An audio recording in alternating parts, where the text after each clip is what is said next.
நம்முடைய மீட்பரும் நம்முடைய இரட்சகருமாய் இருக்கிற இயேசு கிறிஸ்துவின் இனிய நாமத்தில் மீண்டும் உங்களுக்கு வாழ்த்துக்களை தெரிவித்துக் கொள்கிறேன். ஒரு முக்கிய விஷயத்தை நாம் தியானிக்க போகிறோம். அதுதான் உபவாசமும் உபதேசமும் என்பது. உபவாசமும் உபதேசமும் என்கிற தலைப்பிலே ஒரு சில வாரங்கள் உங்களோடு கூட நான் தேவனுடைய வார்த்தையை விளக்கி கொடுக்க விரும்புகிறேன். உபவாச ஜபம் இக்காலத்தில் மிகவும் வலிமை உள்ளது. எல்லா தீய சக்திகளையும் ஜெயிக்கக்கூடிய ஆண்டவராகிய இயேசு கிறிஸ்துவை நோக்கி மிகுந்த பயபக்தியோடு உபவாசித்து ஜெபிக்கிற மக்கள் கூட்டம் பெருகி வருகிறது. அநேக பரிசுத்தவான்கள் லட்சக்கணக்கில் அகில உலகம் முழுவதிலும் உபவாசம் பண்ணி ஜெபிக்கிறார்கள்.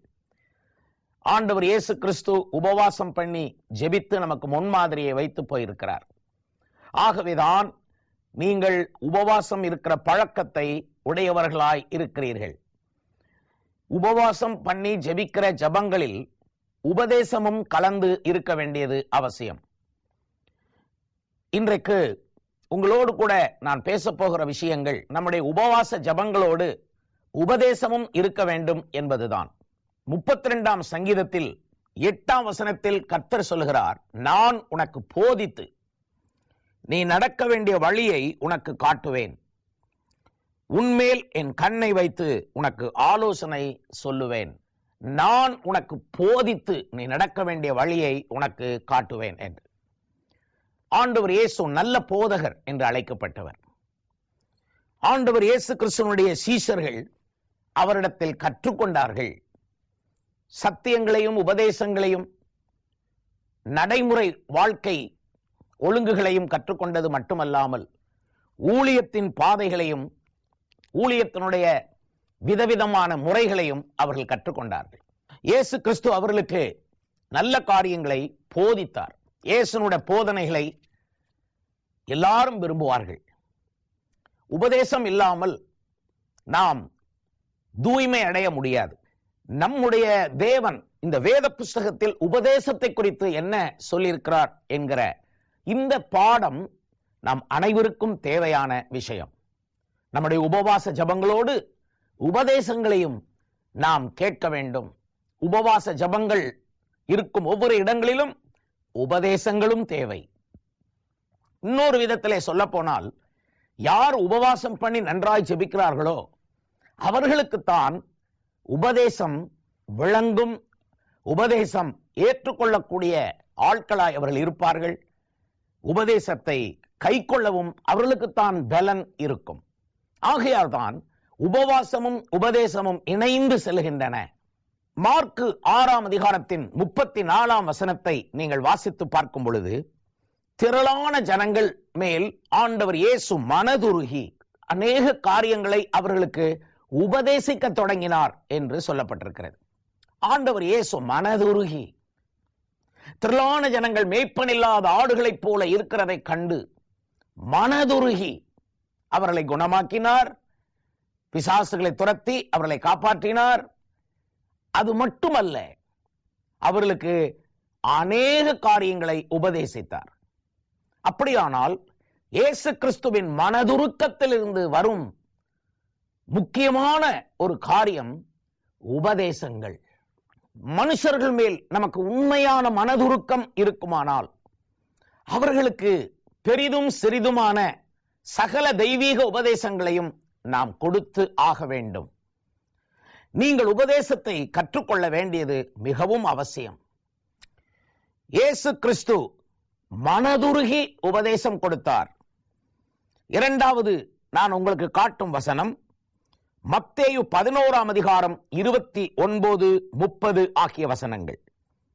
ஆண்டவர் இயேசு சொல்லுகிறார், என் நுகத்தை உங்கள் மேல் ஏற்றுக்கொண்டு என்னிடத்தில் கற்றுக்கொள்ளுங்கள் என்கிறார்.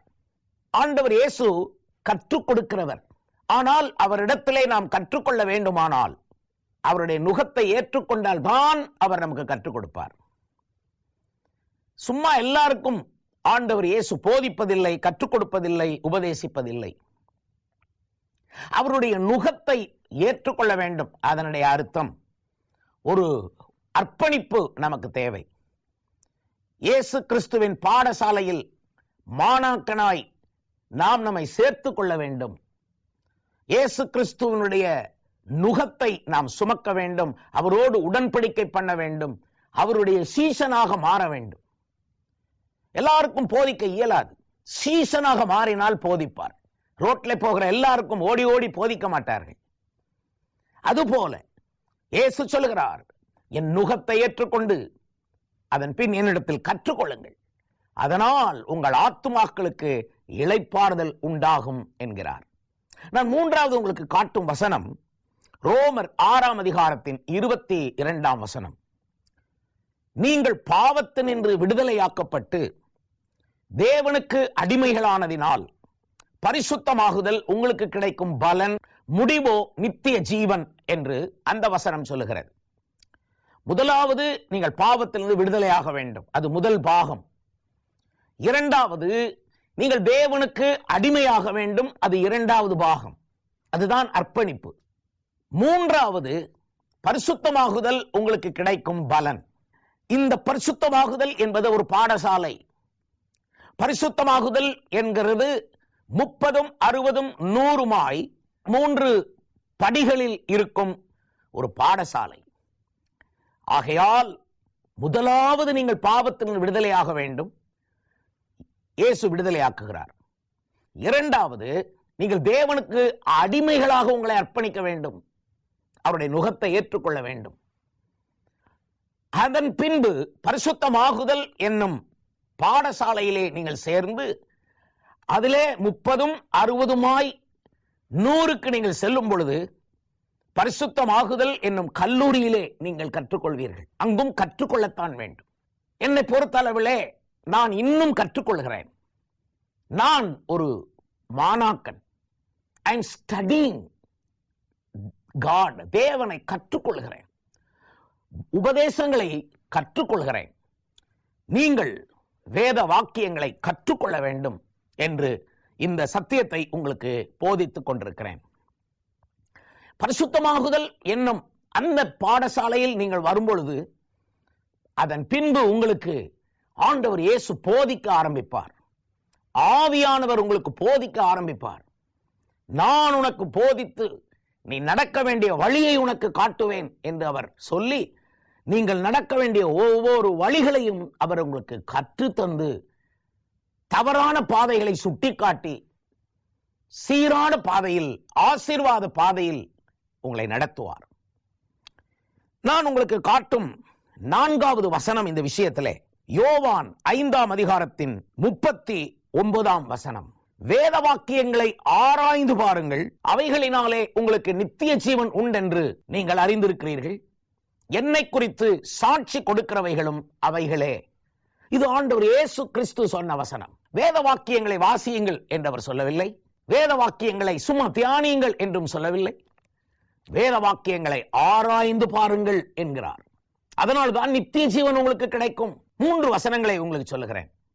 முதலாவது, 1ஆம் சங்கீதத்தில் நீங்கள் பார்க்கும் பொழுது வேத வசனங்களை தியானிக்கிற மனுஷன் பாக்கியவான் என்று சொல்லியிருக்கிறது. வெளிப்படுத்தின விசேஷத்தில் கடைசி அதிகாரத்தை நீங்கள் வாசிக்கும் பொழுது இந்த தீர்க்க தரிசன வசனங்களை வாசிக்கிறவனும் கேட்கிறவர்களும் கை கொள்கிறவர்களும் பாக்கியவான்கள் என்று எழுதியிருக்கிறது. ஆக தியானித்தாலும் பாக்கியம், வாசித்தாலும் பாக்கியம், வாசிக்கிறதை கேட்டாலும் பாக்கியம், கை கொண்டாலும் பாக்கியம். ஆனால் வேத வாக்கியங்களை ஆராய்ந்தால்தான் நித்திய ஜீவன். வெறும் பாக்கியசாலியாய் உலகத்திலே வாழ்ந்துவிட்டு நித்திய ஜீவனை பறிகொடுக்கிற அநேகம் பேர் உண்டு.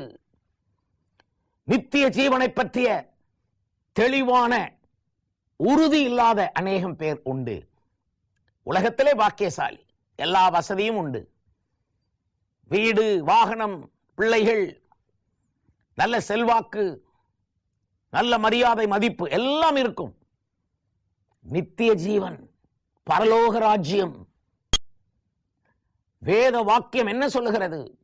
வேத வாக்கியங்களை சும்மா வாசியுங்கள் அல்ல, ஆராய்ந்து பாருங்கள். Make a research in the word of God. இதனால்தான் ஒவ்வொரு தேவ பிள்ளையும் வேத வசனங்களில் ஆராய்ச்சியே செய்ய வேண்டும். வேத வசனங்கள் ஆழ்ந்த சமுத்திரம் போன்றது. அதை ஆராய ஆராய ஏராளமான தெய்வீக சத்தியங்களை அறிந்து நாம் இயேசுவை போல் மாற முடியும். நிறைய பேருக்கு ஆசை இயேசுவை போல் மாற வேண்டும் என்று. ஆனால் வேத வசனங்களை இவர்கள் கற்றுக்கொள்ளாமல், ஆராயாமல், உபதேசங்களை பைபிளில் இருந்து இவர்களை எடுத்துக்கொள்ளாமல் இயேசுவை போல் ஆக இயலாது. இதனால் தான் நீங்கள் இந்த செய்தியை கவனிக்க வேண்டும். நான் உங்களுக்கு காட்டப் போகிற 5வது வசனம் அப்போஸ்தலர் 2ஆம் அதிகாரத்தின் 42ஆம் வசனம். அவர்கள் அப்போஸ்தல உபதேசத்திலும் அந்நியோனியத்திலும் ஜெபம் பண்ணுதலிலும் அப்பம் பிட்குதலிலும் உறுதியாய் தரித்திருந்தார்கள். யார்? பேதுருவினுடைய வார்த்தைகளை சந்தோஷமாய் ஏற்றுக்கொண்டவர்கள் அன்றைய தினம் ஞானஸ்நானம் பெற்று சேர்க்கப்பட்டார்கள்.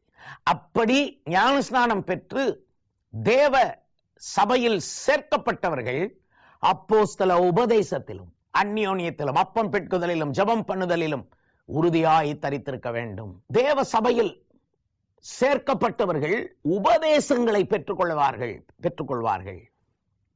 அப்போஸ்தல உபதேசம் அதுதான் ரொம்ப முக்கியம். அப்போஸ்தல உபதேசத்தை யாரும் மாற்ற இயலாது. சின்ன சின்ன விஷயங்களை தங்கள் அபிப்பிராயத்தின்படி காலத்துக்கு ஏற்றபடி ஆட்கள் விளக்கம் கொடுக்கலாம். ஆனால் அப்போஸ்தல உபதேசம் உறுதியானது. அப்போஸ்தல உபதேசத்தை கைக்கொள்ள வேண்டும். வேதத்தில் அப்போஸ்தலர்கள் உறுதி செய்த உபதேசம் இருக்கிறது. அவைகளை கற்றுக்கொள்ள வேண்டும். அந்த அப்போஸ்தல உபதேசத்தில் தான் பரிசுத்தவான்கள் உறுதியாய் தரித்திருப்பார்கள்.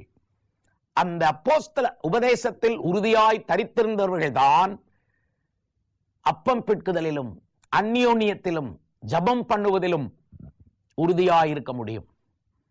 எனவே அப்போஸ்தல உபதேசம் என்றால் என்ன? கற்றுக்கொள்ள வேண்டும். இந்நாட்களில் உங்களுக்கு இவைகளை நான் தெளிவுபடுத்த விரும்புகிறேன். நான் உங்களுக்கு காட்டும் 6வது வசனம் எஸ்ராவின் புஸ்தகம் 7வது அதிகாரத்தின் 10ஆம் வசனம்.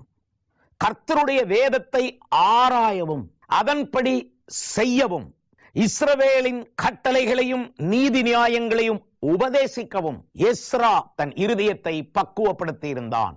ஒரு ஆவிக்குரிய தலைவனாகிய எஸ்ரா அவன் எழுந்து கர்த்தருடைய வேதத்தை ஆராயும்படி தன் இருதயத்தை பக்குவப்படுத்தினான்.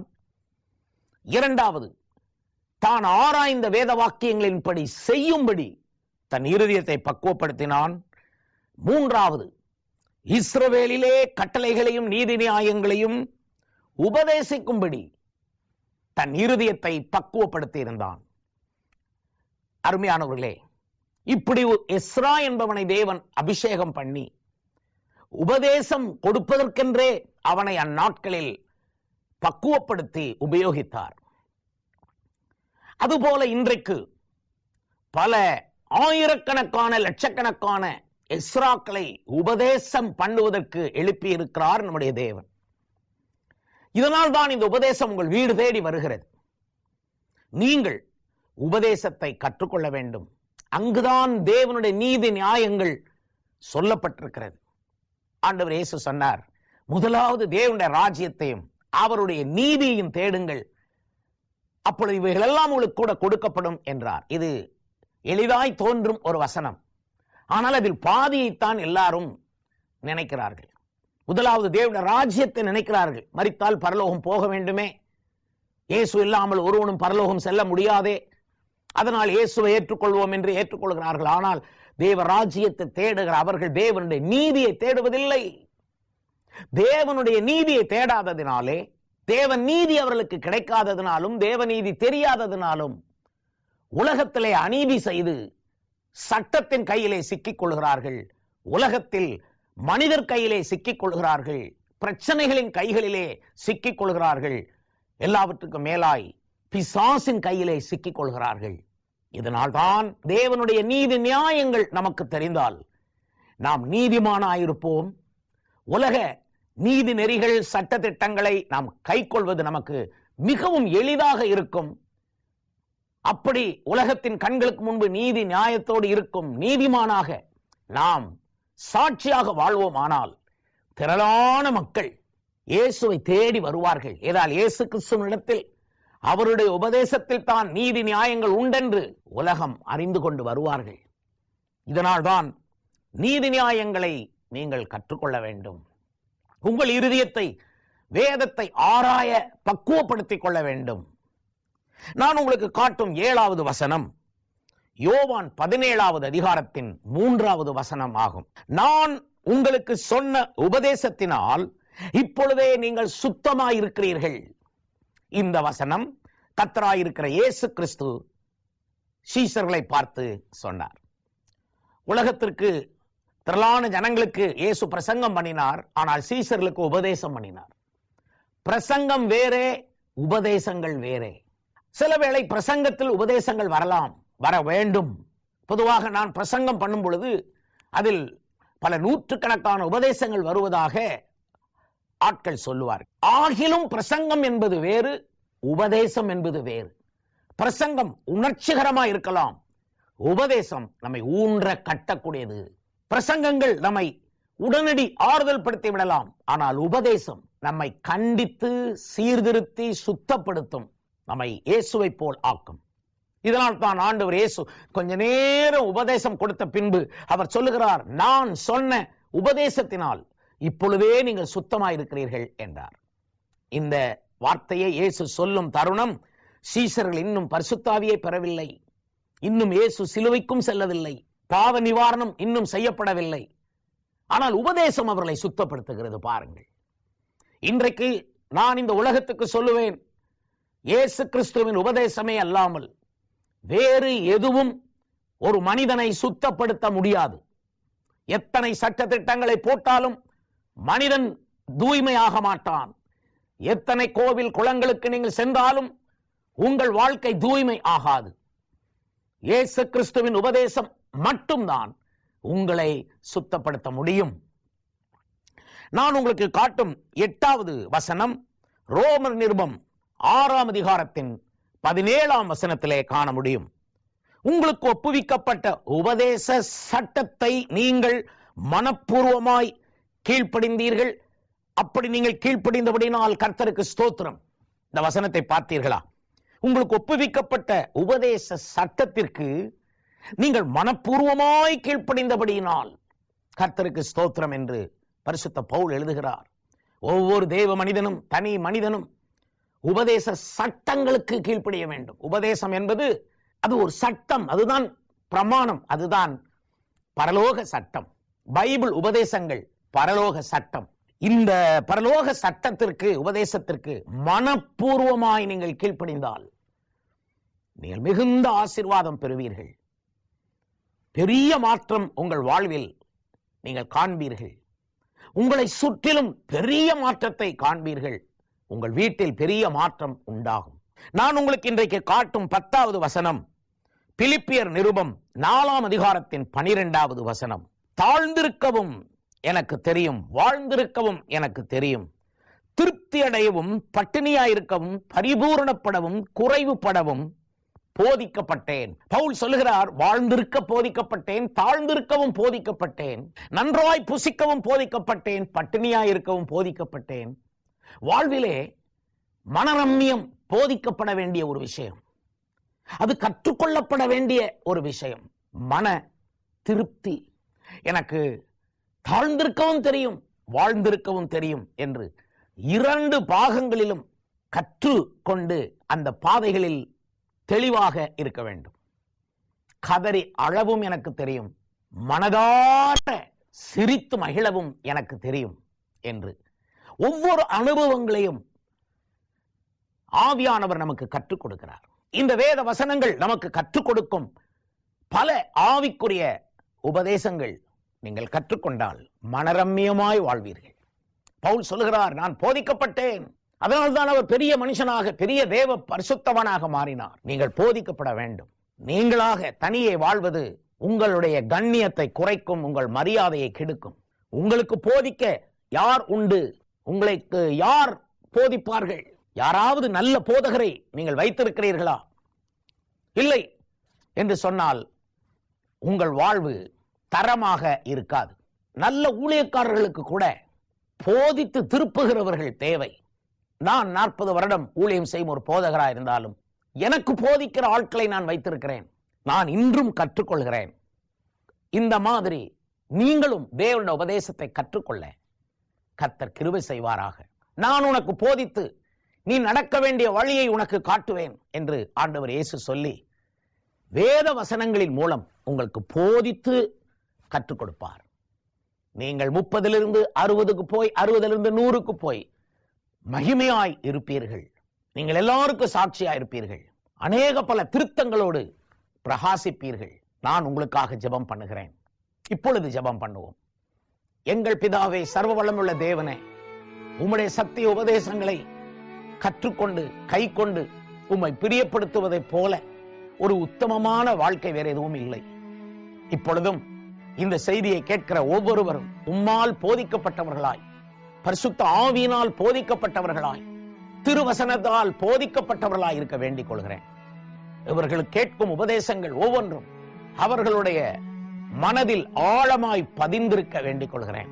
அப்பா, அவருடைய இருதயமாகிய பலகையிலே எழுதி போடும் இந்த உபதேசங்களை என்று வேண்டிக் கொள்கிறேன். இரக்கம் செய்து மனதுருகி நீர் எங்களுக்கு போதிக்க வேண்டும், கற்றுக் கொடுக்க வேண்டும். இதோ உம்முடைய நுகத்தை நாங்கள் ஏற்றுக்கொண்டு கற்றுக் கொடுங்கள் என்று உம்மிடத்தில் கெஞ்சுகிறோம். டீச் மீ, எனக்கு சொல்லிக் கொடும் என்று நாங்கள் உம்மிடத்தில் கேட்கிறோம். இப்பொழுதும் இந்த தொலைக்காட்சி நிகழ்ச்சியை கவனிக்கிற ஒவ்வொருவரையும் ஆசீர்வதிப்பீராக. இயேசு கிறிஸ்துவின் விலையேறப்பெற்ற நாமத்தில் இந்த ஜெபம் ஏறெடுக்கிறோம் பிதாவே, ஆமென். மகிழ்ச்சியோடு ஆண்டவரிடத்தில் கற்றுக்கொள்ளுங்கள். உங்கள் வாழ்வு மகிழ்ச்சியாக இருக்கும். மீண்டும் சந்திப்போம்.